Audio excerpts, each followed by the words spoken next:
वरिष्ठांजवळ अजून तशी काय चर्चा झालेली नाही आहे.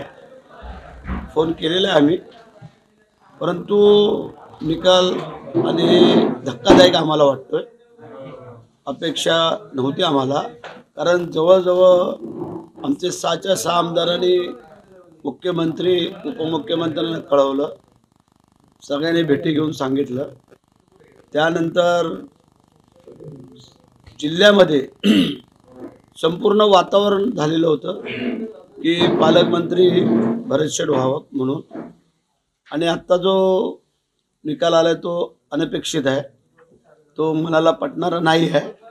परंतु ठीक आहे, आता जे काय आमचे नेते एकनाथ शिंदे साहेब जो निर्णय घेतील, जो असेल तो आम्हाला मान्य करावा लागेल, कारण ते आमचे नेते आहेत. त्यांच्या नेतृत्वाखाली आम्ही सगळेजण काम करतोय.